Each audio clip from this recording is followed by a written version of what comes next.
Hey, this is Dave with Kind, and we were just going to take a look at the end user experience using Kind Billing. So we'd already configured our pricing tables and plans, added some metered features and fixed charges, and because of these settings that we'd chosen, so within our billing settings, we'd said we want to show the pricing table when customers sign up, and also at a pricing table level, you can have multiple pricing tables, but we've opted just to have one at the moment. We have set this one to be live. So when our user then signs up, so this is just using the Kind starter kit out of the box, other than I've changed the title to be Steak Social and Football Coming Home.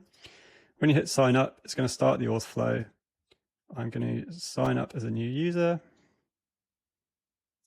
It's now going to show the plan that we'd recommended as being free.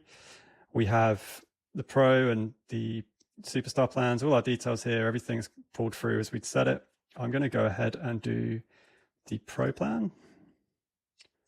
Now, because we'd set this up, as I mentioned earlier, on a non-production environment, it means it's using Stripe's test keys, so we can also use their test card details, which means generally 424242, any valid expiry in the future, and then any digits you want for the security code, and subscribe and pay now.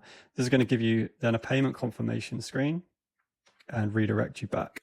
Okay, so you can see that I'm now authenticated, I'm logged in, and these two options have come from the starter kit. So if I head down here, you see we have a couple of components that are being pulled in from the Kind SDK, the logout link and the portal link.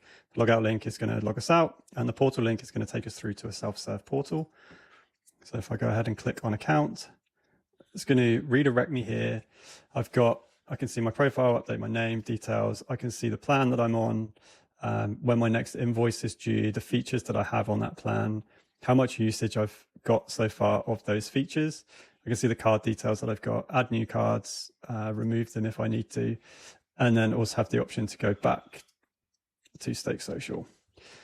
The other cool thing is you can customize what you do or don't want your users to be able to see. So as I demonstrated earlier, if you go to the self-serve portal, you can say, okay, I don't want them to be able to see their billing details, in which case, if I now go back through and I go to account, then I'm only going to see the profile if for some reason you don't want them to be able to manage their details that way.